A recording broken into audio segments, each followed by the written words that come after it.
On est aujourd'hui le jeudi 27 Cheshvan, on est le 20 novembre et le cours sera aujourd'hui pour la Refoua Shelema de Ita Chana Bat Sarah Myriam ainsi que pour la réussite dans tous les domaines de Lucie Le Séné. Et on continue notre cours comme prévu, on termine le cours d'hier, le cours qui est intitulé sur le site Les folles aussi se parfument. Et donc, un bref résumé, oui, c'est un beau nom, les folles aussi se parfument. Et donc, c'est qui les folles, bien sûr, ça fait allusion à l'une des images du cours d'hier de ces mamans palestiniennes qui distribuent des bonbons aux enfants, aux jeunes enfants pour les inviter à prendre le chemin de leurs propres enfants. Et qui c'est qui les parfume? Bien sûr, elles sont parfumées au meilleur parfum, Dior, et l'Europe les parfume. Maintenant, je ne sais pas s'il y a des bons parfums aux États-Unis, mais les États-Unis les parfument aussi, comme on le sait, puisque quel est le rôle de Esav, de l'Occident? C'est finalement de sublimer, de justifier, d'expliquer, de philosopher sur le bien fondé de l'attitude des folles et de leurs monstres d'enfants. Quoi qu'il en soit, on avait commencé hier un texte assez extraordinaire. Avant de le revoir, on va donc répéter simplement à titre de résumé les notions fondamentales. On a expliqué que tout a été créé selon le principe de Zachar et Nekeva, de la dimension masculine et féminine. Et dans la Gdusha, l'union dans le bien, l'union entre le féminin, le masculin et le féminin, c'est l'union entre eux, tel que nous on l'explique dans le cadre de ce cours, entre le sens des choses et les choses elles-mêmes, c'est-à-dire la dimension féminine est toujours terrestre, la dimension masculine, selon les codes bien sûr de nos maîtres, c'est toujours la pensée, c'est-à-dire l'idéal, l'explication, la marshava, sof maaseh bemachashava trila, le lien entre le sof maaseh qui est l'action féminine et la marshava trila qui est le sens que tu donnes à ton action, et dans le bien, l'union entre les deux, c'est-à-dire que ta vie a un sens, c'est-à-dire que tu sais pourquoi tu existes, tu sais ce que tu construis. Ta réalité matérielle, féminine, est guidée par ta pensée masculine. Maintenant, comme la nature a horreur du vide, si ce n'est pas réalisé dans la Gdusha, comme on a commencé le texte du Ari Akadosh hier, si ce n'est pas dans la Gdusha, alors vient la Yenika de la Klippa. C'est quoi la Yenika? C'est-à-dire substitution de modèle. Ça veut dire que si ce n'est pas toi qui vas le faire, c'est moi qui vais l'être. Et donc c'est l'union entre Esav et Ishmaël. C'est-à-dire que Esav va apporter la pensée et Ishmaël va apporter l'action. Donc, à titre d'exemple, ce ne sont pas des terroristes, ce sont des libérateurs de la Palestine. Comme on le sait, c'est l'Occident, il y a une marloquette. Moi j'ai dit que c'était la France. Un de mes élèves m'a dit hier que c'était une erreur. En vérité, ceux qui ont monté l'OLP, c'était les Russes à l'époque.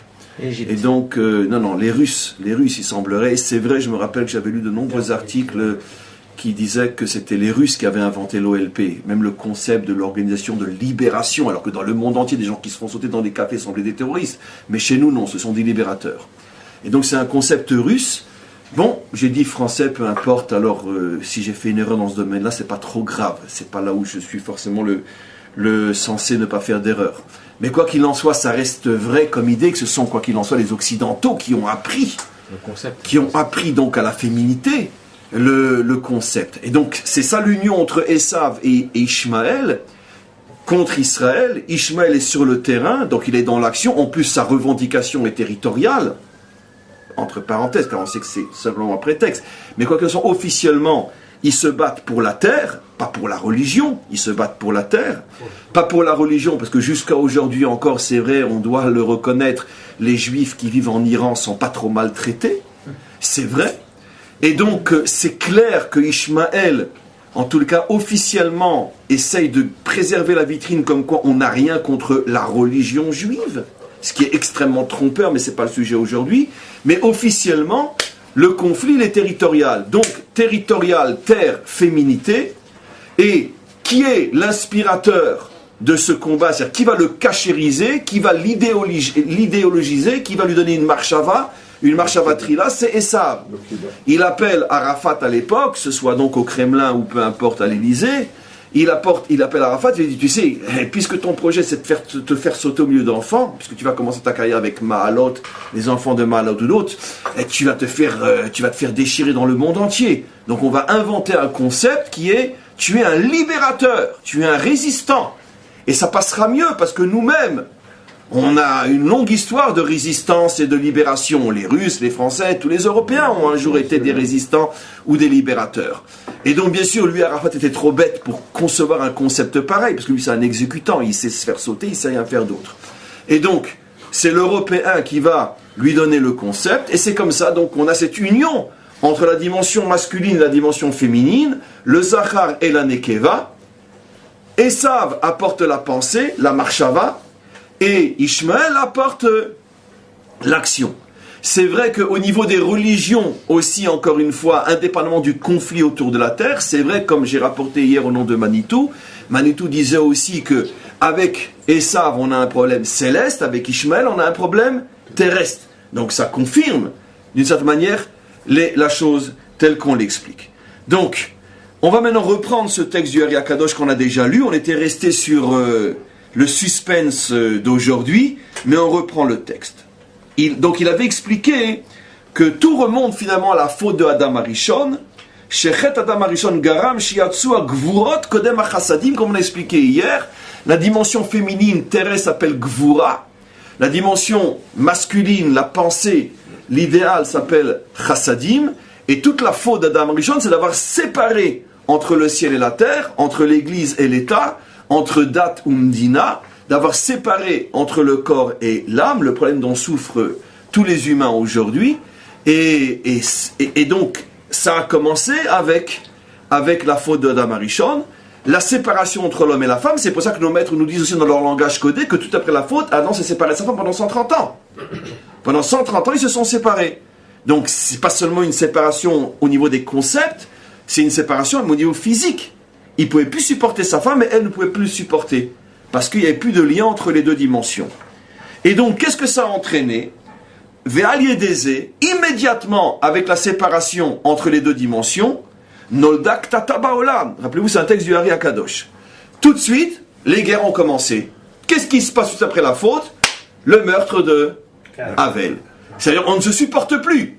Évidemment, Havel, vous le savez tous, représentait la dimension masculine, un penseur. Caïn représentait la dimension féminine, l'homme d'action. Donc on voit ici, d'après les concepts du judaïsme, la féminité n'a rien à voir avec le sexe faible, puisque d'Afka, tous les féminins dans l'histoire juive sont précisément des guerriers et des constructeurs. Donc attention, il n'est pas si faible que ça, ce concept. Mais quoi qu'il en soit, Caïn, dimension féminine, la première fois qu'un homme tue une femme, la première fois qu'un homme tue un homme, c'est en vérité une femme qui tue un homme. La dimension féminine qui liquide la dimension masculine. Le corps qui chasse l'âme. Va-t'en, on n'a pas besoin de toi. Havel, on n'a pas besoin de toi. C'est vanité. Qu'est-ce que tu apportes au monde? C'est âme des prières, on n'a pas besoin de toi. Tu es un parasite. Et donc c'est la révolte du monde matériel contre le monde spirituel. On continue. Explique le Ari Akadosh. C'est pas seulement ce mal-là qu'on a reçu en conséquence de la faute. C'est pas seulement la guerre entre les différences. C'est aussi le fait que, pire encore, et ce qui est le fondement même de toute la Kabbalah d'Israël, le vrai problème, c'est pas les méchants. Parce que les méchants, au moins, on les voit. Le vrai problème, c'est les usurpateurs.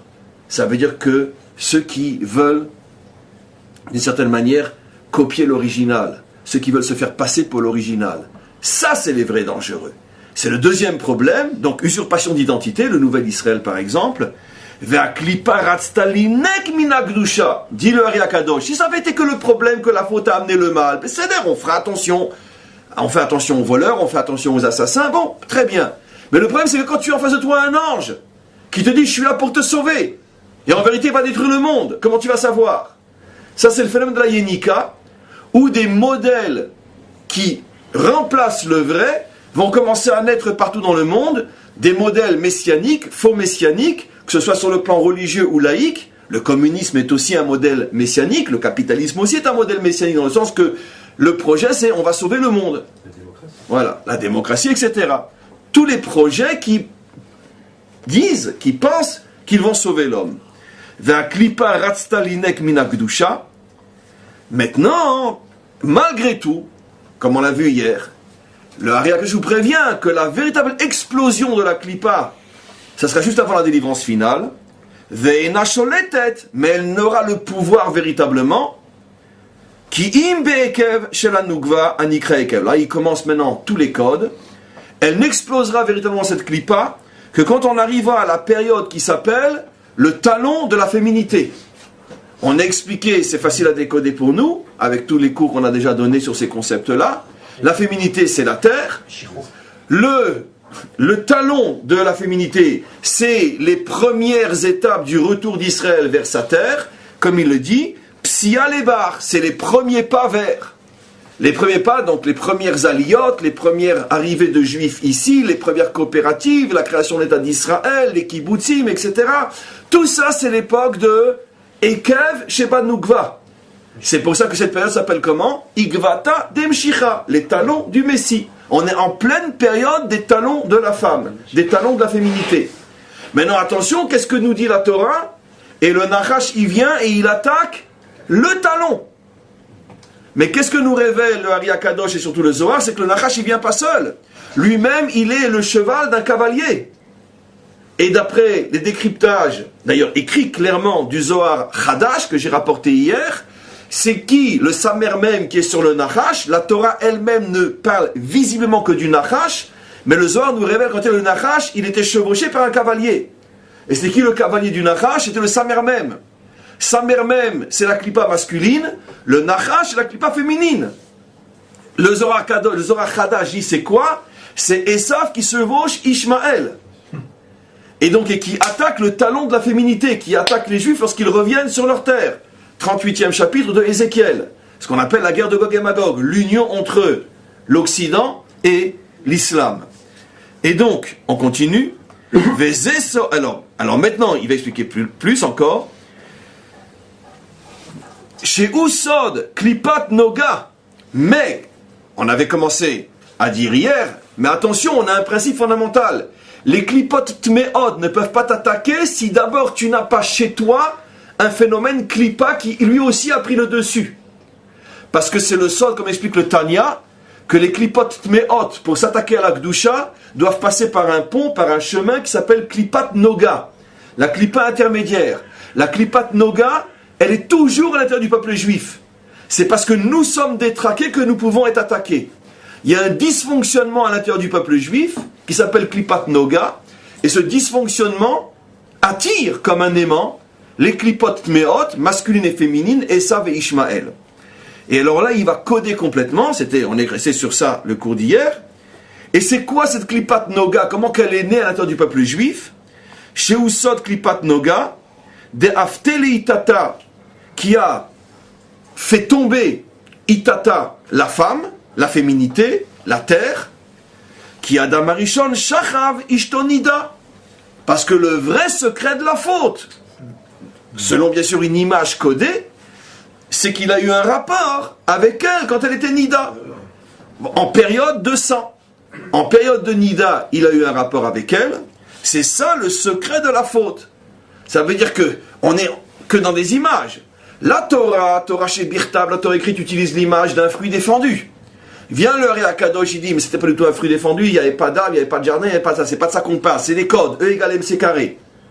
Il donne deux explications, qu'il va reprendre après, c'est qu'en vérité, ce fruit défendu fait allusion à la relation sexuelle entre l'homme et sa femme, et il y avait deux fautes dans la relation, il a été avec elle quand elle était Nida, en période de règles, et deuxième faute, qui est beaucoup plus connue d'ailleurs la deuxième, tout le monde la connaît, Ubi Meachol, et en semaine au lieu d'attendre le Shabbat.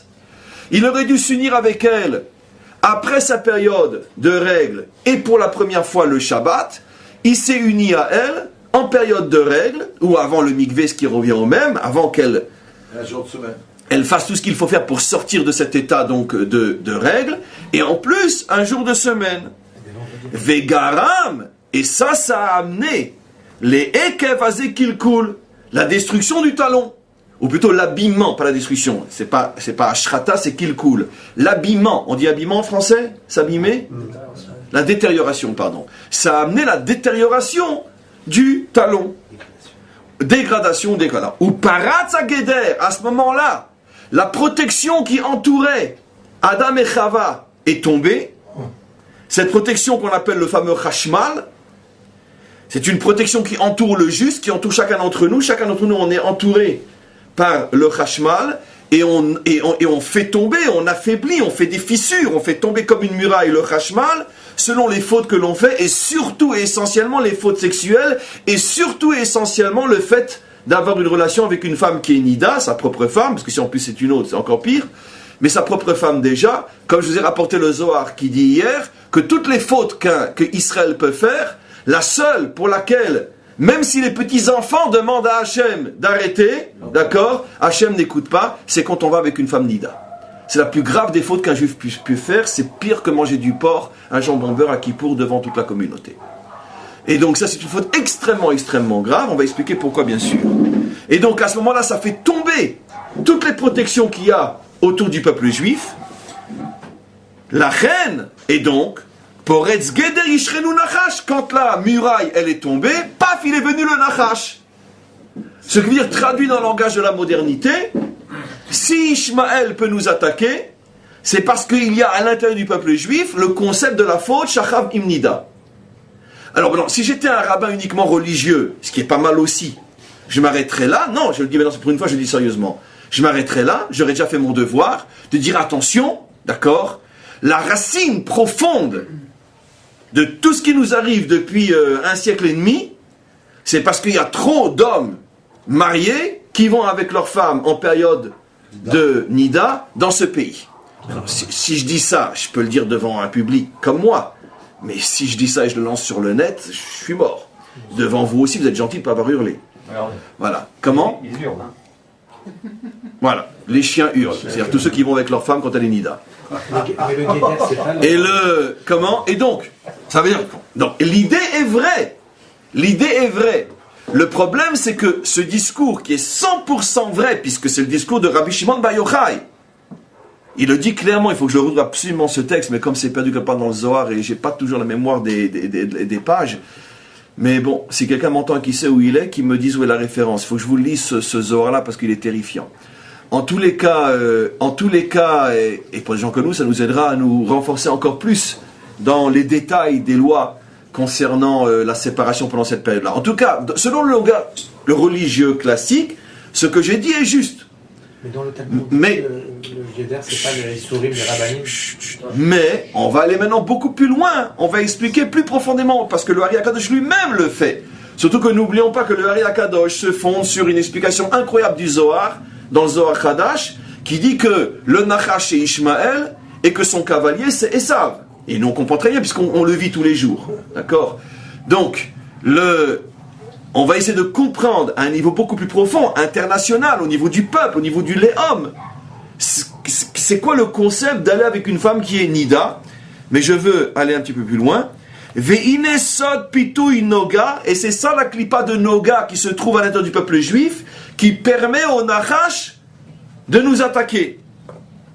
Comme je l'ai expliqué dans un autre endroit qui est dans Vaïkra, Shei gonevet achassadim mezivuk dekdusha. Parce que lorsque une femme s'unit, lorsqu'un homme s'unit avec une femme Nida, il n'y a aucune chassadim, il n'y a aucun élément chesed dans cette union. C'est uniquement de la pure gvura, des dinim, comme le sang qui est rouge, même si elle ne saigne pas à ce moment-là, peu importe. Mais que le sang évoque ce qui est rouge, ce qui est donc le din, et toute la dimension chassadim a été évacuée. C'est-à-dire toute la dimension, on pourrait dire, du sens profond. Pourquoi ? Comme j'ai expliqué, chesed c'est masculin, c'est le sens des choses, et gvura c'est l'action elle-même, le terrestre, c'est l'engagement concret. Mais pourquoi tu t'engages ? Et donc une relation avec une femme Nida, dit-il, c'est une relation sans chassadim. C'est-à-dire tu as complètement perdu le sens des choses.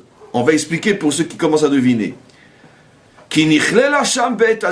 Parce que normalement, c'est impossible de s'unir avec une femme si tu ne mets pas aussi des chassadim, mais pas aussi un sens à l'union. Et toutes les énergies qui sont transmises dans le réceptacle féminin au moment d'une union, lorsqu'elle est en période de règle, toutes ces énergies sont volées après par la clipa et elle renforce la clipa contre nous. C'est-à-dire que là, il révèle une des choses les plus terrifiantes de la pensée profonde d'Israël. J'aime pas trop ce genre de texte parce que bon, on n'aime pas cette approche de se faire peur. On a suffisamment de raisons d'avoir peur aujourd'hui pour s'en rajouter. Mais enfin d'avoir peur quand on est un crétin bien sûr. Mais c'est une manière de parler, parce qu'on a peur que d'Hachem ou que le ciel nous tombe sur la tête, parce qu'en plus on est des Gaulois, des vrais. Et donc je reprends ce que je dis. Ça veut dire ici, il fait allusion à un concept très connu. Lorsque le peuple juif déploie des énergies qui ne sont pas positives, ces énergies-là, la nature, rien ne se perd, rien ne se crée, rien ne se perd, ces énergies sont volées par la Klippa, et c'est ce qu'il dit, Vezesod, c'est ce que dit le verset, Shlomo Ameler, le plus sage des hommes, faisait allusion à ce principe en disant, Maïm gnuvim yim taku, qu'il faut comprendre, ces eaux qu'on t'a volées, c'est parce que tu n'as pas su les adoucir. C'est-à-dire parce que tu as une relation avec ta femme, en période de Nida, toutes ces énergies de vie que tu as mis en elle, ta semence, tout ce que tu as mis en elle, c'est récupéré par la Klippa, et c'est ça que la Klippa, elle va venir avec une force incroyable et qu'elle va te bousiller. C'est-à-dire, si tu te poses une question, mais d'où ils ont une telle force? Ils savent qu'ils viennent pour mourir. D'où vient cette force? Qui leur a donné une force pareille? C'est la relation avec une Nida. Une relation de vie, tu donnes de la vie, mais cette vie est récupérée, et ça, c'est le Ari Akadosh. C'est sûr que dans notre langage très très moderne, c'est bon, on est gentil, on ne va pas lui rentrer dedans. Mais c'est le Ari Akadosh. Très bien. Mais comme nous, on est suffisamment respectueux pour savoir que le Ari Akadosh, il ne faut pas s'amuser avec lui, c'est que ça doit être sérieusement vrai ce qu'il dit. Alors on va essayer d'expliquer plus profondément et on rentre directement, on a encore 2 textes incroyables du Ari Akadosh à voir aujourd'hui, donc on avance. On sait, le Zohar révèle, le Ari Akadosh révèle, les maîtres révèlent que vous savez que dans le temple, on avait 2 moments essentiels au niveau des offrandes. C'est un sujet que je n'aime pas trop parce que ce sont des concepts qu'on a complètement perdus aujourd'hui, donc sur lesquels on réfléchit d'une manière barbare, idiote, stupide, parce que c'est des concepts qu'on ne peut plus comprendre aujourd'hui, c'est le concept de l'offrande. Donc ça fait toute référence aux films qu'on a vus à l'époque des idolâtres, des Romains, machin, donc c'est pour ça que j'aime pas trop. Vous remarquez, je ne parle pas beaucoup de ce qu'on faisait au temple, parce que nous n'avons plus les éléments intellectuels et spirituels pour comprendre ces notions-là aujourd'hui. Mais quoi qu'il en soit, après cette petite remarque importante, on a 2 moments qui sont essentiellement importants, qui sont de prendre le sang et de le jeter avec force, avec vie, avec une certaine action, de le jeter sur le misbéar, sur l'autel, et une autre action qui est de prendre les graisses de l'animal, le chelev, d'accord, les halabim, le chelev, prendre les graisses de l'animal, c'est intéressant parce que tout le monde musulman qui nous entoure s'appelle halabim. C'est incroyable. Mais vous allez comprendre tout de suite pourquoi. Pourquoi, d'où vient l'origine que nous on les appelle les halab. Et donc, de prendre les graisses et de les brûler sur le misbéar. Le Zohar, et c'est intéressant parce que le Zohar, je m'en ai dit, regarde, là il y a un acte d'action, et l'autre un acte de passivité totale, de destruction du surplace. Tu brûles, ça disparaît. Le Zohar révèle il y a plus de 2200 ans, donc toute ressemblance avec des personnages, etc. D'accord, il y a plus de 2200 ans. Le Zohar révèle, et c'est dans des midrash, ce qu'on appelle des midrash matikim, dans le midrash Rabbah, etc., à l'époque encore des Tanaïm, donc il y a encore plus que 2200 ans, qu'en vérité, par rapport au personnage biblique, le Chelev fait allusion à Ishmaël, et le Dam fait allusion à Esav. Commençons par le plus facile. Pourquoi le Dam fait allusion à Esav? Parce que le Dam c'est rouge. Et lui il s'appelle Admoni, il est tout rouge. Nos maîtres disent pourquoi il est sorti tout rouge? Vous savez pourquoi? L'explication c'est parce qu'il était rouquin. Mais c'est pas marqué dans le texte qu'il était à cause de ça qu'il est sorti. Nos maîtres disent il est sorti rouquin, pourquoi? Parce qu'il a déchiré la matrice de sa mère en sortant, d'accord? Et il est sorti Megulgal Badam, entouré dans une enveloppe de sang. C'est-à-dire il se délectait dans le sang. Et donc il avait besoin de sortir entouré dans le sang. Il est aussi rouquin. Mais, Al-Kharbechatirié, tu vis de ton sabre. De ton épée, pardon, pas de ton sabre. C'est un lapsus. Tu vis de ton épée. Un lapsus faux, puisqu'on parle ici de Esav. Et donc, il est né rouquin, il est né rouge, il est appelé Édom, Alitenina mina adom adom azé alken kara shemo edom. Donne-moi à bouffer de ce rouge. Et on appela son nom Edom. Esav, c'est Edom bien sûr. Le Zohar révèle, donne-moi à bouffer de ce rouge. Donne-moi une femme qui a les règles. Bien sûr. Le Zohar révèle que la spécialité d'Esav, c'était d'aller avec une femme pendant la période de règles. C'était son kiff. Il fallait que ça saigne de tous les côtés. Je m'excuse d'être brutal à la française. Alitenimina Adom azé. Ça veut dire qu'il n'y a que lui qui kiffe, la femme elle kiffe même pas. Et vous allez comprendre ce qui se cache derrière. Quand il a dit Alitenina Anochi Aler, après il y a tout le discours sur la Bechora, et il dit de toute façon je vais crever. Anochi Oler Lamout, j'en veux pas. On verra ce que le Ari Akadosh révèle là-dessus, c'est absolument incroyable. Mais en tous les cas, Alitenina Mina Adom azé, dis-moi comment tu manges, je te dirai comment tu es avec ta femme. C'est la même chose. Il bouffe du rouge, il a des relations qu'avec des femmes nida. C'est pour ça qu'il s'appelle Edom. Nos maîtres disent dans le Zohar, le fait d'asperger le sang sur le misbéar, c'était pour atténuer, pour affaiblir la clipa de Edom dans le monde. Pour pas que Edom nous détruise. Et le chelev, la graisse, qu'on brûlait sur le misbéar, clipat Ishmaël. C'était pour faire le tikkun de Ishmaël. Et nos maîtres disent pourquoi? C'est extraordinaire. Parce que le sang, c'est la vie. Qui Adam ou Nefesh. Edom représente la civilisation de la vie, sur le plan matériel. Il n'y a que qu'on fait avancer le monde, sur le plan matériel. Tandis que la graisse, comment elle vient, et d'où elle se forme et comment elle vient? L'immobilisme. Elle se forme sur la chair, aux endroits les plus immobiles de la chair. C'est la raison pour laquelle on a une halakha absolument incroyable, qu'on ne peut pas comprendre sans ces décryptages-là, qu'en vérité c'est seulement la graisse de l'animal domestique qui est interdite. La graisse de l'animal sauvage est permise jusqu'à aujourd'hui. Si quelqu'un, par exemple, veut manger de la gazelle, ce qui est permis, c'est un animal cachère, il veut manger la graisse qui se trouve exactement aux mêmes endroits. Elle est très différente en vérité, par définition, vous allez comprendre, mais ça s'appelle aussi du chelev. Quelqu'un veut manger de la graisse d'une gazelle, il n'y a aucun problème. Il peut faire une bracha chez Akon Yabidvaro, aucun problème. La même graisse au même endroit d'une vache, c'est interdit. On va voir quel interdit c'est. Pourquoi? Nos maîtres disent, parce que l'animal sauvage étant un animal vivant, qui bouge, sa graisse elle-même a un tikkun. Il a de la graisse parce que lui, ça lui arrive de dormir et de se reposer, mais comme l'essentiel de sa vie c'est la mouvance, bouger, la graisse est permise. Tandis que l'animal domestique est un animal qui a tendance à être beaucoup plus au repos, une vache qui regarde passer les trains.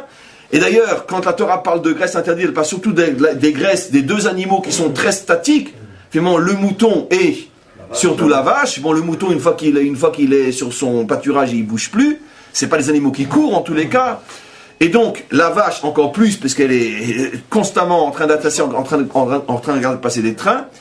Et la graisse, donc, représente justement cet immobilisme.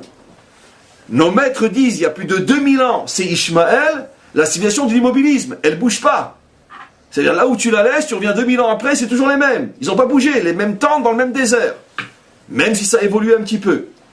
Ça veut dire que c'est la raison pour laquelle le sang, le tikkun, c'est par un acte d'action pour symboliser Esav, et la graisse, c'est par un acte d'immobilisme pour symboliser justement Ishmaël. Et donc, on va continuer encore un petit peu plus. On a commencé maintenant à comprendre que le sang faisait allusion, puisque pour l'instant je suis là-dedans, faisait allusion à Esav. J'ai juste fait une petite déviation pour expliquer si déjà la graisse fait allusion à Ishmaël, on reviendra tout à l'heure, mais on va rester sur le sang. Je tiens juste à préciser que ce sont les seules et uniquement les deux seules nourritures pour lesquelles, lorsqu'un homme les mange, il est chayav karet. Son âme est retranchée. Tu manges un jambon beurre à Kippour, ton âme... Non, si c'est à Kippour, tu es retranché à cause de Kippour. Mais tu manges un jambon beurre, d'accord, n'importe quel jour de l'année, c'est très grave, bien sûr. Tu auras une tête de jambon beurre après. Ce qui est pire encore, une âme de jambon beurre. Mais ton âme, jambon beurre, ne sera pas retranchée. Tu peux encore faire tes chouvas. Mais si tu manges du sang, ou si tu manges de la graisse, ce que le monde entier mange aujourd'hui, tout celui qui mange du boudin mange du sang, et tous leurs steaks sont remplis de graisse interdite. Et tout ce qu'ils mangent. Donc si tu manges du sang, ou si tu manges de la graisse interdite, ton âme est chayav karet, elle est retranchée, il n'y a plus aucune connexion au divin. Au vrai, comme la nature horreur du vide, tu vas te créer un faux divin. Mais au vrai divin, tu es déconnecté. Ça ne fait pas partie des lois noachides, tu sais. Comment? Ça fait partie des lois noachides. Ça ne fait pas partie des lois noachiques. Ici, on touche un sujet. Le Ben Noir a l'interdiction de manger d'un animal vivant. D'accord? Ce que pratiquement tous les Européens mangent, des animaux vivants. J'explique pourquoi. Je vais me faire tirer dessus. J'explique pourquoi. Pourquoi? Parce que les Européens, d'accord, moi j'ai travaillé pendant plusieurs années quand j'étais en France dans un abattoir. Ça m'est arrivé. Pas tous les jours, mais j'allais souvent parce que j'aidais, je faisais etc. La chimira, peu importe, etc. Donc j'ai vu comment qu'est-ce qui se passe dans les abattoirs. C'est-à-dire que les chevillards, ils s'amusent avec les animaux. D'accord? Ça veut dire ils les tuent à moitié, machin, etc. Ils commencent à découper quand la bête est encore vivante. Ils s'amusent. Dès que le contrôleur il a les yeux tournés, il s'amuse. D'accord? Puis après, ils viennent nous parler à nous de la shrita, où la bête, elle tombe dans le coma sur le coup, elle n'a aucune souffrance ni rien. Mais c'est incroyable ce qui se passe. Ça veut dire que j'ai vu de mes propres yeux des centaines de fois des animaux qui passent à la scie, d'accord, alors qu'ils ne sont même pas morts. Ils se débattent encore. Quand le contrôleur est sorti, il est parti faire pipi, machin, etc. Donc, ils mangent les animaux vivants, les gens. Puisque même si finalement après il est mort, à partir du moment où un membre est découpé avant que la bête soit médicalement morte, ça s'appelle manger d'un animal vivant. Bon, c'est vrai, je parle de choses qui sont passées il y a plus de 20 ans pour moi. Est-ce que c'est comme ça encore aujourd'hui? J'en sais rien. En tout cas, je vous témoigne de choses que j'ai vues il y a 25 ans à Besançon, dans les abattoirs de Besançon ou ailleurs. Je vais faire la parenthèse. Quoi qu'il en soit, donc effectivement, les non-juifs n'ont pas l'interdiction de manger du sang ou de manger de la graisse, mais ça fait partie des choses, mais ce n'est pas le sujet maintenant, mais je réponds à la question comme je dis souvent, ou bien qu'il n'a pas l'interdiction, tant mieux s'il se l'interdit. Il faut bien faire la différence entre des choses que la Torah n'a pas ordonnées aux non-juifs, mais s'il comprend de lui-même, surtout après un cours pareil, qu'il a drôlement intérêt à faire attention à ce qu'il met dans la bouche, tant mieux pour lui qu'il soit béni. C'est comme les huîtres, voilà. Hein, c'est pareil. Comment? C'est vivant aussi. Oui, mais sur les poissons, c'est un autre problème, sur tout ce qui est fruits de la mer. Je ne peux pas étendre sur ce que je ne sais pas. Peut-être oui, peut-être non. Mais en tous les cas, le sang et la graisse. Alors, nous qui avons un devoir de connexion permanente avec le maître du monde, car on a reçu la Torah, pour nous, c'est formellement interdit. Pour le non-juif, ça va dépendre sans doute de sa prise de conscience avant ou après avoir écouté ce cours. Mais en tous les cas, c'est quelque chose dont il doit faire très attention lui aussi. C'est pour ça qu'on pourrait d'ailleurs inviter tous les non-juifs à manger kasher, comme s'ils n'auraient plus de problème. Et maintenant, on revient sur ce qu'on disait. Maintenant, avant de voir le texte lui-même, on voit donc Esav est comparé au sang. Esav, comme nous dit le Zohar, sa spécialité c'était d'aller avec des femmes nida. Et on va maintenant voir un texte absolument fou en ce qui concerne Esav, du Hari Akadosh dans Parshat Toldot, dans la Parsha de cette semaine. Donc en vérité, c'est lié à la Parsha de cette semaine. Alors, sur le verset où la raison pour laquelle il refuse la Bechora, il dit Ine anochi olech lamut vela mazeli Bechora. Puisque je vais mourir, à quoi sert la Bechora? Le Hari Akadosh suggère une question qu'on a déjà posée 1000 fois. Il a 15 ans à cette époque, d'après notre tradition. En tout cas, c'est un jeune homme, c'est clair, il revient de la chasse. À 15 ans, à 20 ans, 25 ans, tu dis je vais mourir. On sait tous qu'on va mourir. Alors je ne me marie pas parce que je vais mourir, j'achète pas une maison parce que je vais mourir, j'apprends pas un métier parce que je vais mourir. Ça veut dire quoi je vais mourir? On ne parle pas qu'il a 119 ans à cette époque-là. Donc tous nos maîtres se posent la question et chacun a répondu à sa manière. Le Hari Akadosh va révéler un truc absolument fou. On se demande d'où il le sort. Il dit, pour expliquer pourquoi il dit qu'il va mourir. C'est-à-dire pourquoi il vit la mort déjà à 15 ans. Iné, sache. Nos maîtres révèlent Yud Damim M, qu'il y a 10 sortes de sang. C'est un sujet très connu dans Masechet Nida et ailleurs. Il y a 10 sortes de sang. Il y a des couleurs différentes du sang. Il y a le sang rouge, il y a le sang noir, il y a le sang marron, il y a des sangs verts, il y a des sangs jaunes, il y a des sangs blancs aussi. Et il y a aussi 10 sortes de sang. Il y a les sangs des règles, il y a le sang de la vie, il y a le sang du nefesh, il y a le sang qu'on appelle tamtsi. Par exemple, quand j'ai un bobo et que ça coule, c'est pas le même sang que l'eau allénou lorsque quelqu'un est tué et que son sang y coule. Le deuxième cas, c'est le sang de la vie. Le premier cas, c'est une égratignure. Nos maîtres expliquent qu'il y a 10 sortes de sang.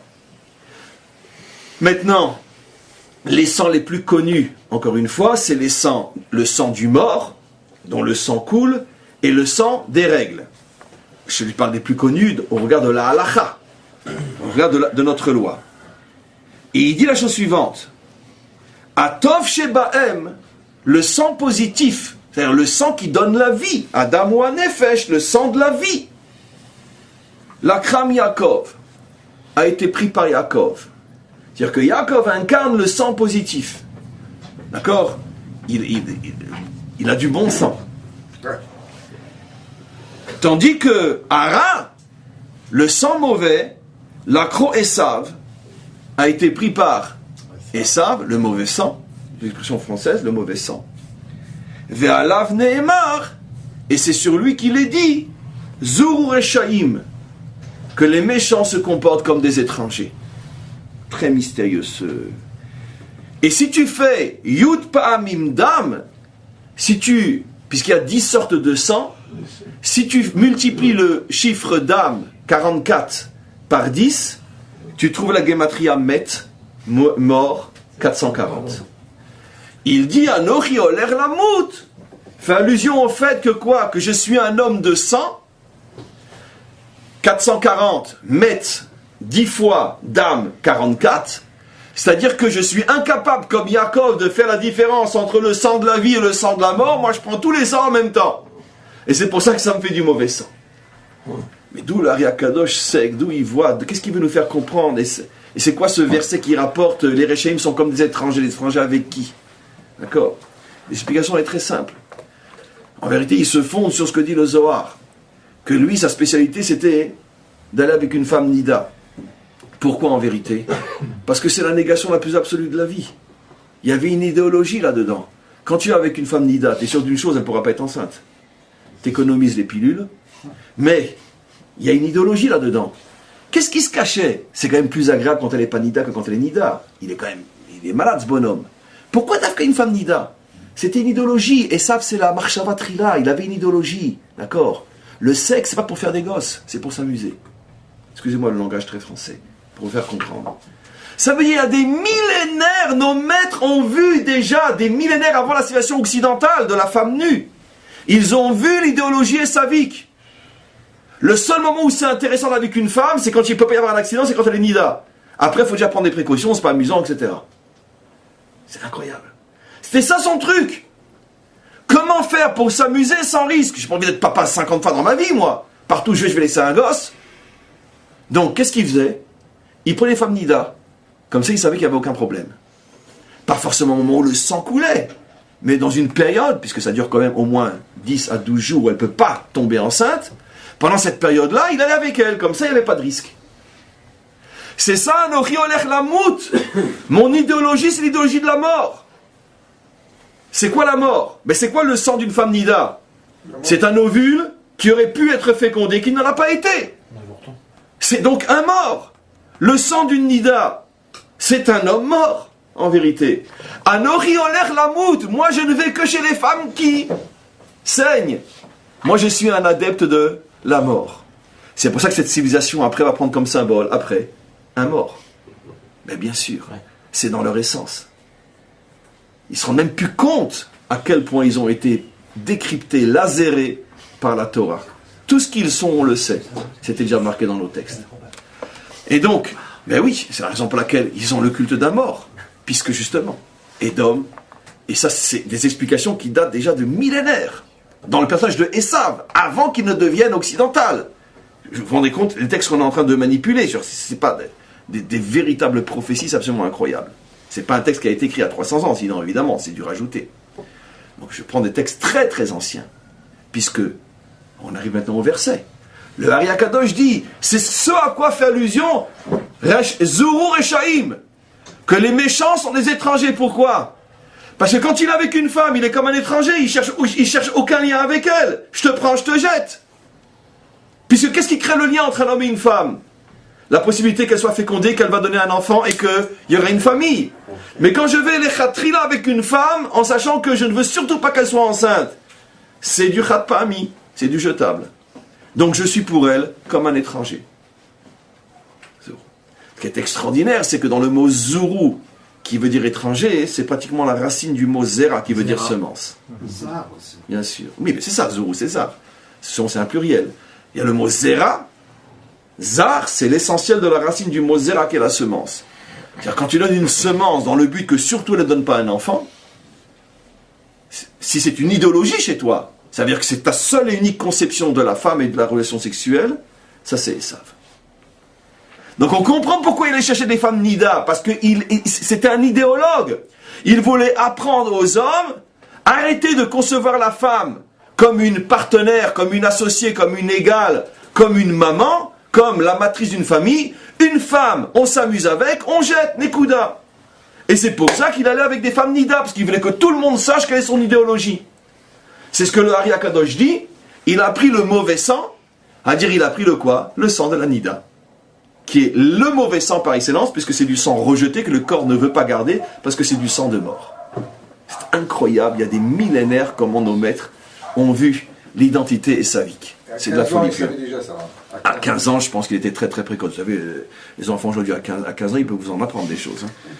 Alors, croyez-moi, Esav... Il ne faut pas oublier qu'il s'appelait Esav, il paraît qu'il est né déjà à Soui. Bien sûr, puis il était extrêmement précoce, il est né déjà avec des... Il est né viril déjà, il était extrêmement précoce. Les poils. D'accord, donc maintenant, on va voir un autre texte, puisque maintenant, on n'a toujours pas expliqué notre premier Ari Akadosh. C'est quoi la faute avec une nida?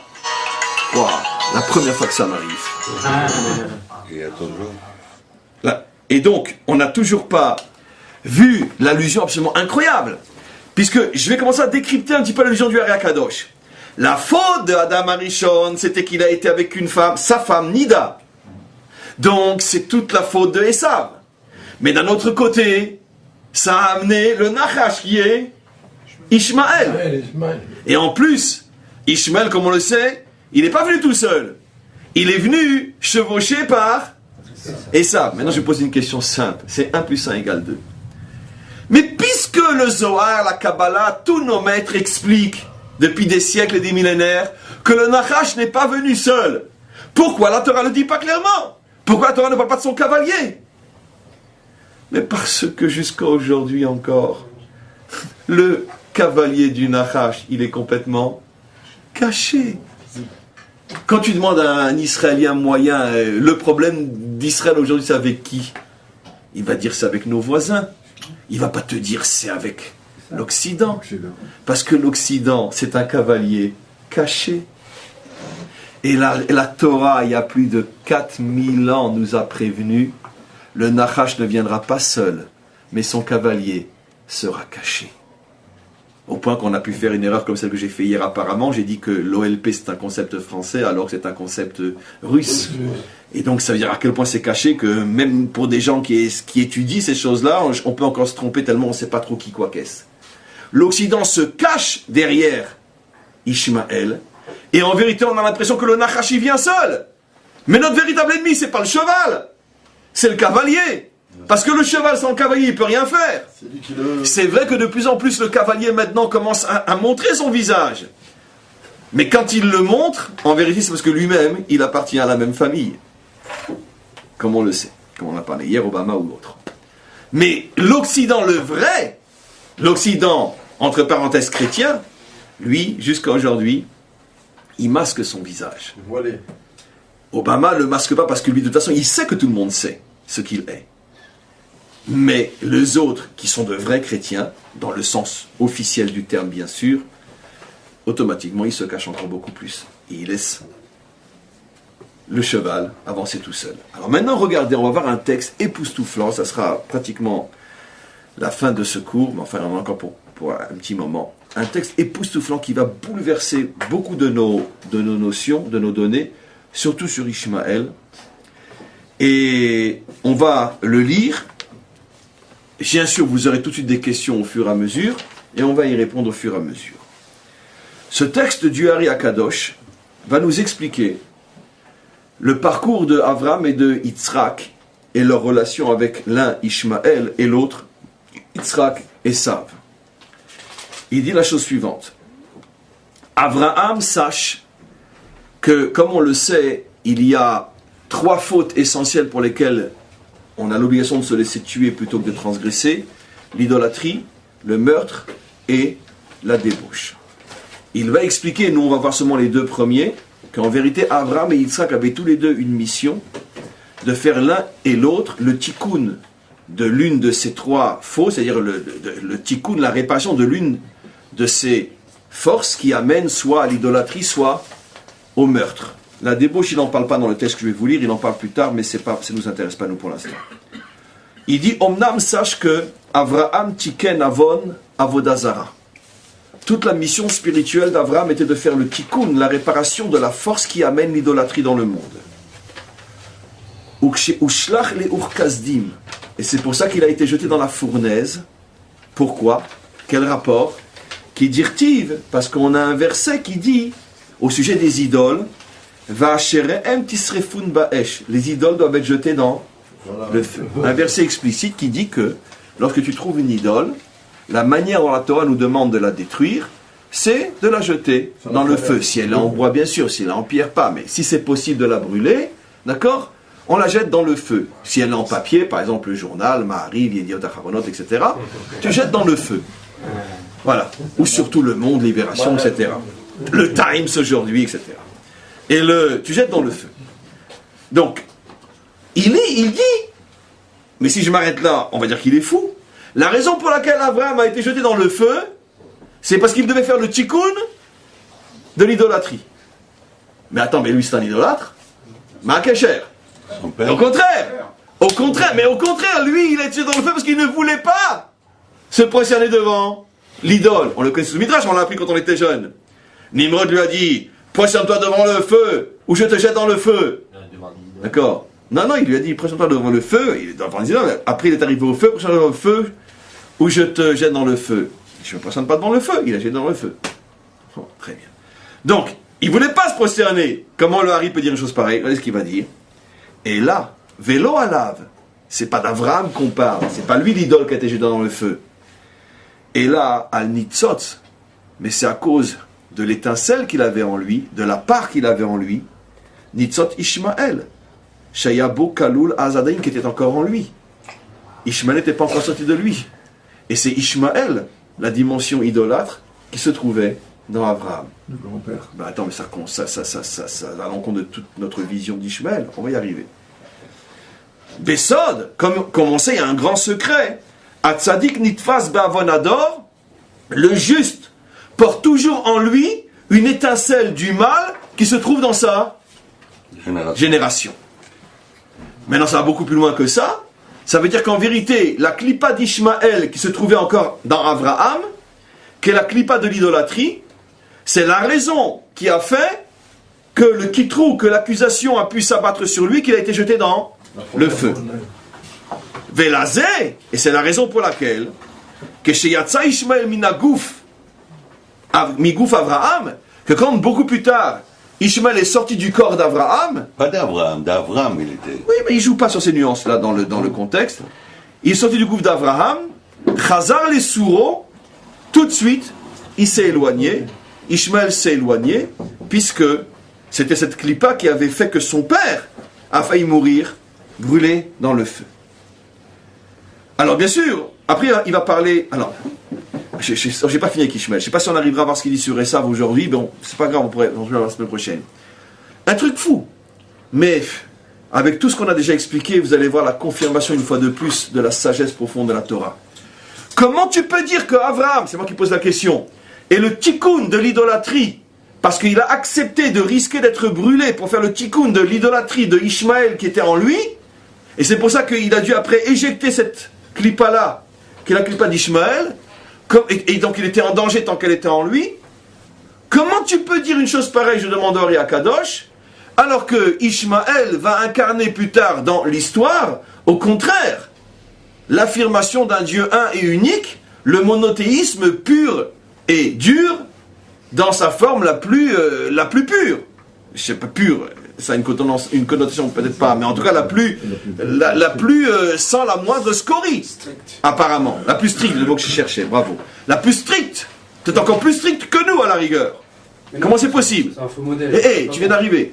Non, mais j'ai entendu le coup. Ah, t'as entendu le coup? Oui. T'étais avec moi sans que je le sache. Bah oui. Très bien. Merci. Et donc, qu'est-ce que ça veut dire? En vérité, on est placé, grâce à cet enseignement, une fois de plus, à la définition juive de l'idolâtrie. L'idolâtrie, c'est pas du tout, comme on nous l'a enseigné, le culte de l'idole. L'idolâtrie, dans son essence, c'est l'enfermeture, la sgira, l'enfermement à l'intérieur d'une pensée unique avec une telle rigueur que toute différence, tu l'extermines. Ça, c'est le fond de l'idolâtrie. L'histoire de l'image, c'est quoi l'image? C'est que tu figes quelque chose. Une idéologie figée. C'est ça l'idolâtrie, même s'il n'y a aucune idole. En ce sens-là, la plus grande idolâtrie de notre génération, c'est Ishmaël, puisqu'il n'y a aucune idéologie aussi brutale, aussi barbare face à la différence que celle-là. Et la preuve, personne ne haït autant un chiite qu'un sunnite, et personne ne haït autant un sunnite qu'un chiite. C'est-à-dire qu'à l'intérieur de leur propre système, entre parenthèses, de pensée et de religion, ils se sont trouvés un ennemi qu'ils haïssent plus encore qu'ils ne nous haïssent, nous, comme on le sait. Comment c'est possible? Comment tu peux haïr plus encore celui qui partage le même livre que toi, même s'il a des interprétations différentes? Comment c'est possible? Pourquoi? Parce que si tu bouges d'un cheveu de ma manière à moi de comprendre, je t'extermine. C'est l'essence même de l'idolâtrie. L'idolâtrie n'a rien à voir, d'après nous, les Juifs, à la prestation devant l'idole uniquement. S'il y a ça, évidemment que c'est l'idolâtrie. Mais le danger, c'est de voir que c'est ça, uniquement ça. Je peux être un homme laïque, ne pas croire en Dieu, et être un suprême idolâtre, si j'ai des idées bien figées, bien arrêtées, que toute différence, je la vois comme un ennemi. Ou je peux être un homme super monothéiste et être un super idolâtre, dans la mesure où si tu ne penses pas comme moi, je te coupe la tête. Et même si tu partages le même livre que moi, tu appelles Dieu de la même manière que moi, et tu respectes le lieu saint le même que le mien. Mais, comme tu as une interprétation différente de la mienne, tu es mon pire ennemi. Et ça, c'est l'idolâtrie. Donc le Ari Akadosh ne s'est pas trompé lorsqu'il dit que Ishmaël incarne l'idolâtrie. Vous me direz, même le monde occidental a eu aussi son inquisition et ses croisades, mais la différence, c'est que le monde occidental, c'est un monde de sang, c'est un monde qui bouge, un monde qui évolue. Aujourd'hui, il n'est plus comme ça, dans ce domaine-là. Tandis que l'autre, c'est la Grèce, elle n'a pas bougé, elle est immobile, c'est figé. Comme il coupait des têtes, il y a 1000 ans, la même manière, il a commencé, le fondateur de cette religion, en coupant des têtes, c'était des têtes de 900 juifs. C'est la première action qu'il a fait et qui a commencé à faire parler de lui. 900 têtes juives sont tombées. 1000 ans après, ça n'a pas bougé d'un centimètre. C'est exactement la même chose. De la même manière, donnons un autre exemple. En ce sens-là, les Havdil, pour la comparaison, la religion juive, la Torah, d'accord, est aussi une religion d'âme qui évolue. Pourquoi? Parce que c'est vrai qu'il y a énormément de concepts qui existent dans notre Torah, entre parenthèses à l'époque biblique, il y a 3000 ans, lorsque le contexte socio-polito-psychologique le permettait, et qui aujourd'hui serait une aberration de l'imaginer, comme par exemple la peine de mort, parce que quelqu'un profane Shabbat. D'accord, aussi. La polygamie, etc. C'est-à-dire que le judaïsme a montré qu'il sait s'adapter à une évolution qui fait que la conscience ne peut plus supporter une chose pareille. Ça va jusqu'au point, mais ça c'est avec réserve, qu'il y a une sérieuse discussion dans le Talmud, enfin pas dans le Talmud, mais parmi les maîtres d'Israël, si quand le troisième temple va être construit, est-ce qu'on y apportera des offrandes, vraiment?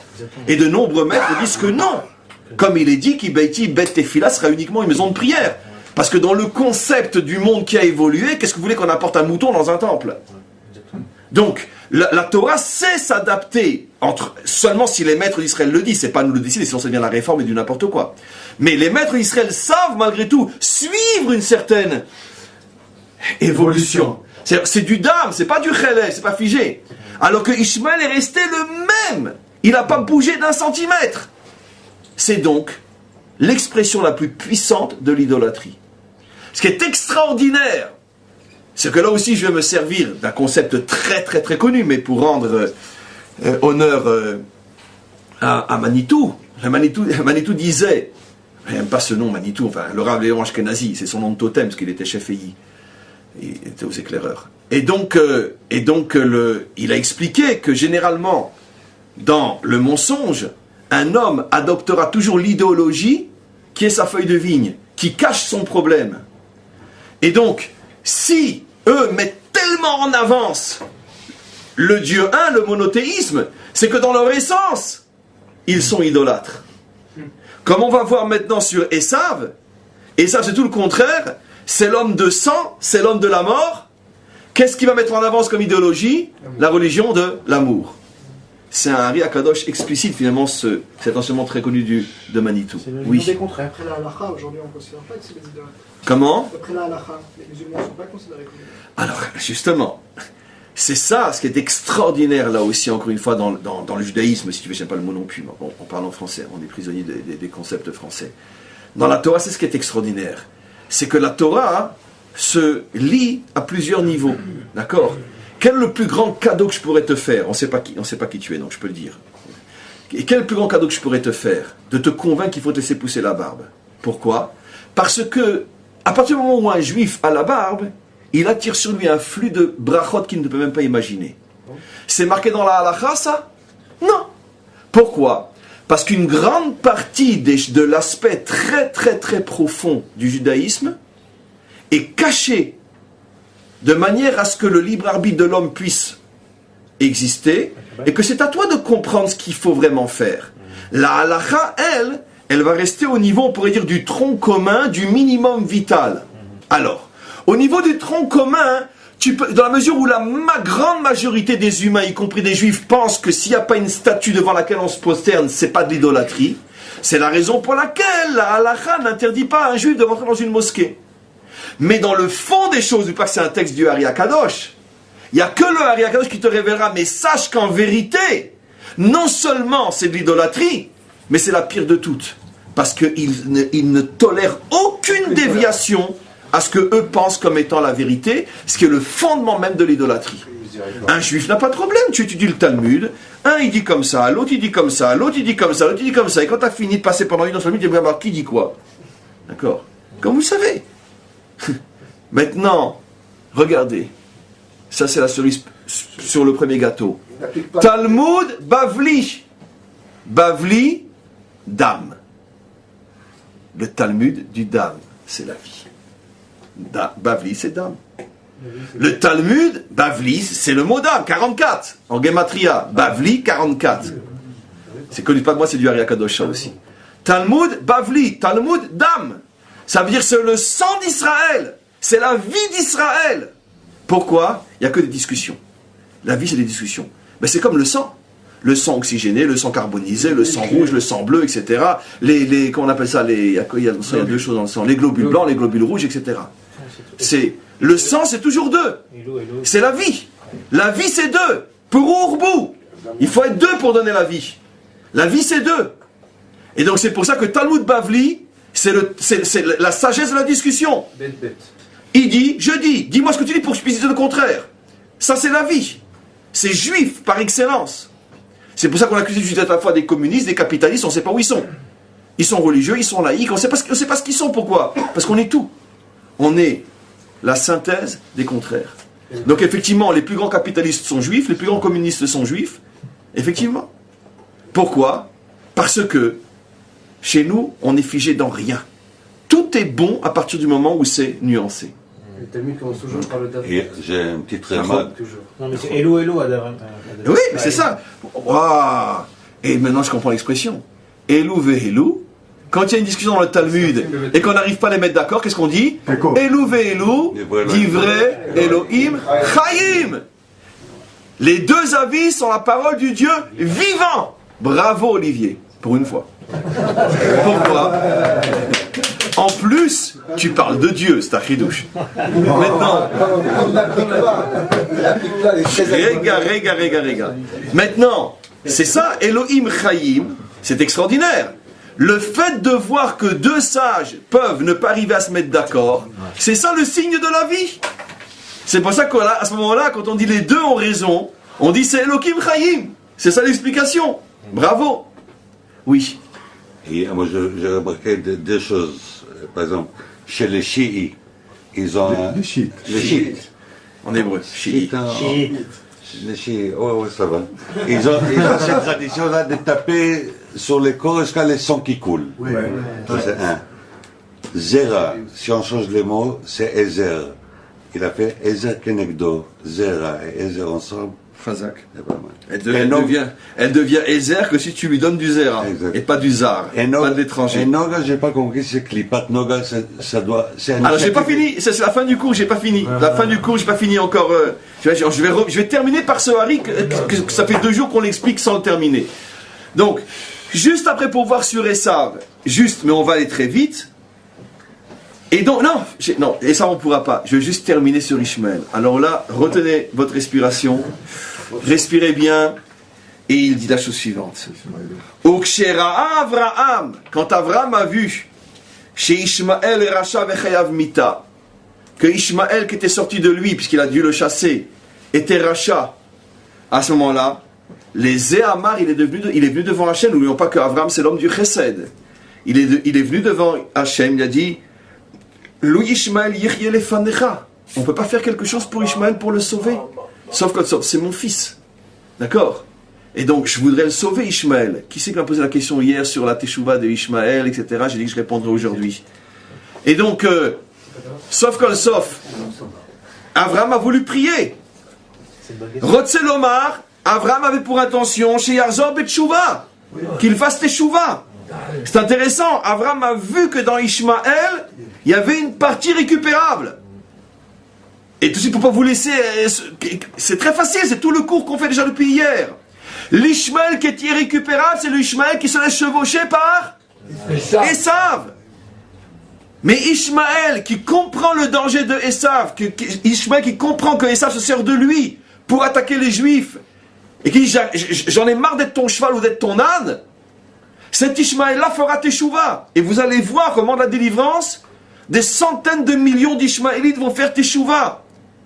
Car nous n'avons rien contre Ishmaël. D'abord, le judaïsme sfarade en est le témoin. Il y a eu des époques évidemment floues à cause de barbares et de crétins et de tout ce que vous voulez. Mais globalement, le judaïsme babylonien n'a pas été florissant jusqu'à pratiquement notre époque. Et pareil au Maroc, pareil en Algérie, pareil en Tunisie, pareil partout il y avait des juifs. Il y a eu des époques noires, mais comme partout, comme en France aussi. Donc on n'a rien contre Ishmaël. Ishmaël est devenu un monstre le jour où il est tombé dans le jeu d'Esav. C'est ça le problème. Notre ennemi, c'est pas Ishmaël, c'est Esav. C'est l'Occident, enfin un certain Occident, qui n'acceptera jamais qu'Israël se reconstruise sur sa terre, parce que sinon c'est la fin de sa religion. Je parle de l'officiel, la religion officielle. Il n'y a pas de compatibilité. Ishmaël peut très bien s'en sortir avec sa foi et la nôtre, il n'a pas de problème. On ne le dérange pas. D'abord, lui et nous, on est officiellement monothéistes. On ne le dérange pas.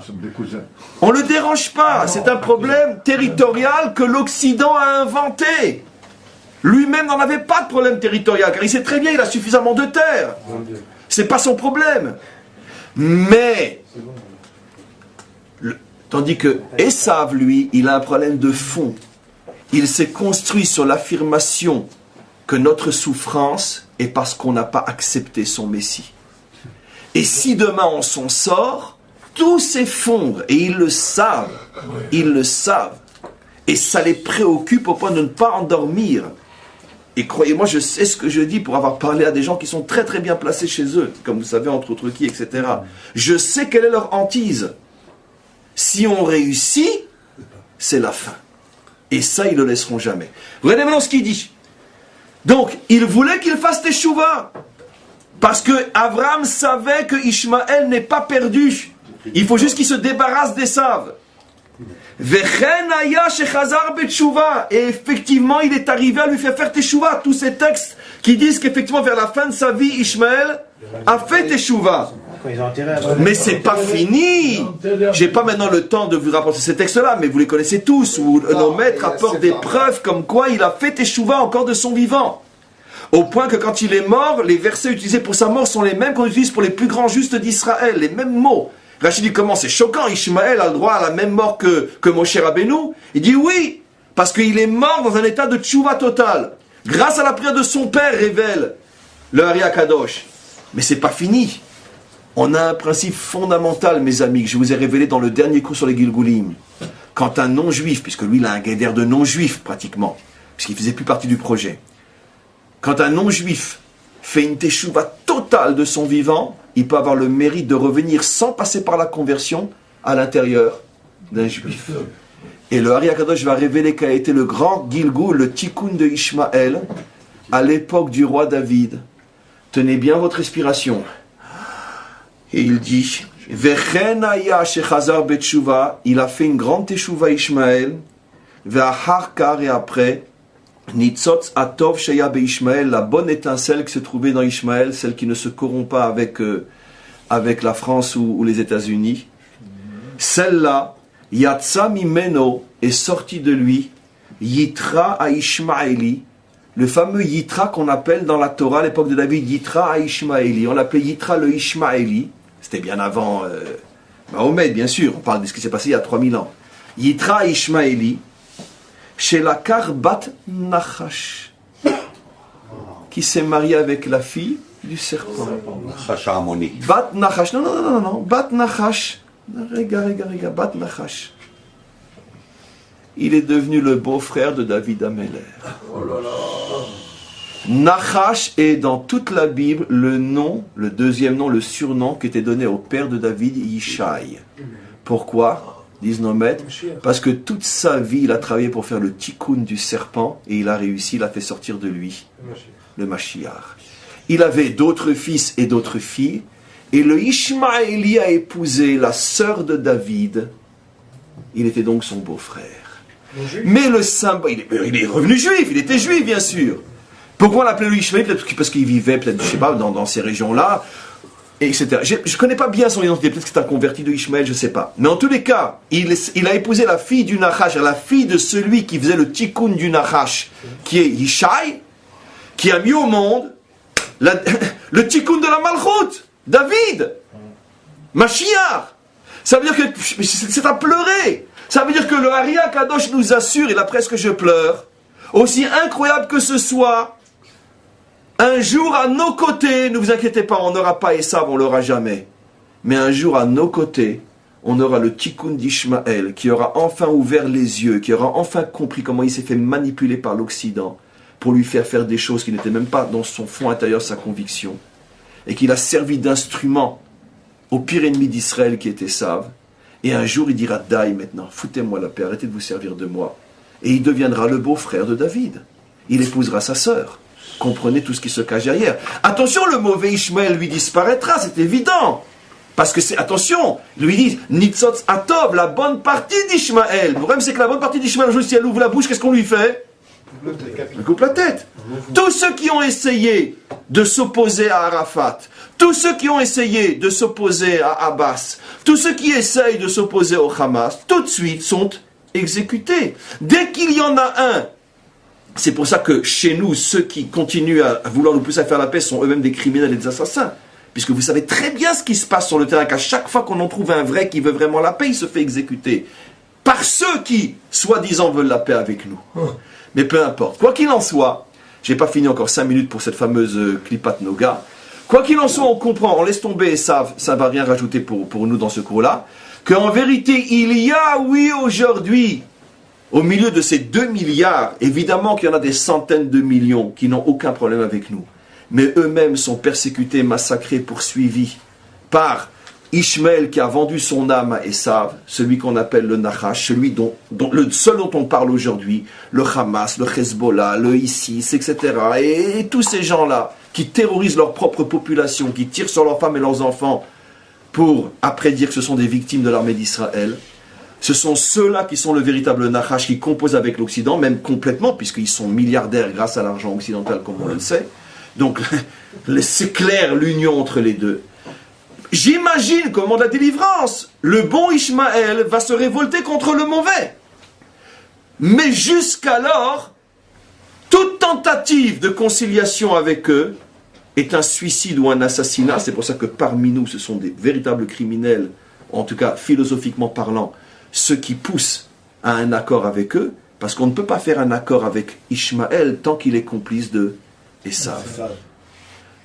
Qui vivra verra. Peut-être qu'un jour, eux-mêmes se révolteront et on verra. Mais quoi qu'il en soit, pour l'instant, je suis comme ça. Maintenant, on va terminer et on revient sur ce fameux passage des talons de la féminité et qui est cette faute, donc, qui ont été abîmés à cause de la faute de... Mais l'explication, mes amis, elle est d'une simplicité absolument incroyable. Une facette de l'explication, traduite dans le langage de la modernité, c'est la chose suivante. Tant que Israël flirtera avec l'Occident, tant que Israël prendra pour modèle le modèle esavique, c'est-à-dire qu'il couche avec une femme nida, le Nachash n'arrêtera pas de l'attaquer. Voilà ce que ça veut dire. C'est tout ce qu'on vit depuis 150 ans. Ce qu'on pourrait appeler dans un langage plus moderne le sionisme laïque, qui est toujours d'une certaine manière l'idéologie dominante en Israël. Tant que on couchera avec une femme nida, c'est-à-dire on fera des pirouettes devant l'Occident, pour s'attirer les grâces et les machins, et je t'aime, et tu aimes, parce que quand tu couches avec une femme nida aussi, tu lui dis je t'aime, tu m'aimes mon amour pour la vie. D'accord, mais elle est pleine de sang. D'accord. Et toi tu crois que en te soumettant aux pressions, au charme, peu importe, de la femme nida, c'est comme ça que tu vas avoir la paix? Qu'est-ce que dit le Rakadosh? C'est précisément comme ça qu'Ishmaël il t'attaque. Il t'attaque que de ça.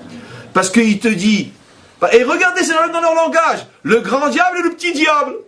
Même dans leur langage, ils disent, dans un langage moderne, tout ce que le Rakadosh dit. Eux, les Américains, c'est le grand diable, enfin, sauf pour l'argent qu'ils reçoivent, bien sûr. Et le grand Satan et le petit Satan. Donc, ils nous associent comme étant, justement, du côté de Esav. Ce qui est vrai. Mais c'est évidemment que c'est vrai, c'est ce que dit le Rakadosh. Mais ça, c'est notre faute, justement. Vous savez que le Pélé de la délivrance, je vais vous le dire, je vous le signe. Le jour où Ishmaël, celui dont on n'entend pas parler, verra que Israël, d'accord, lui aussi se démarque d'Esav, alors ça donnera des forces au vrai Ishmaël de se démarquer du faux Ishmaël. Et c'est tout un problème de Mida Keneged Mida. Vous flirtez avec l'Occident, pourquoi pas nous? Vous recevez de l'argent des Américains, pourquoi pas nous aussi? Ils font la même chose. Etc. Ben après, qu'est-ce que vous nous reprochez? On fait la même chose que vous. Tout le problème vient de ce flirt avec l'Occident. Je n'ai pas dit d'être les ennemis de l'Occident, qu'à Dieu ne plaît, je ne parle pas de ça. Mais c'est pour ça qu'il appelle ça une coucherie. On couche mamache avec eux. C'est vrai. Sauf qu'elle est nida. C'est tout. Et ça, c'est le secret du problème du Nachash. Maintenant, ça nous explique du verset.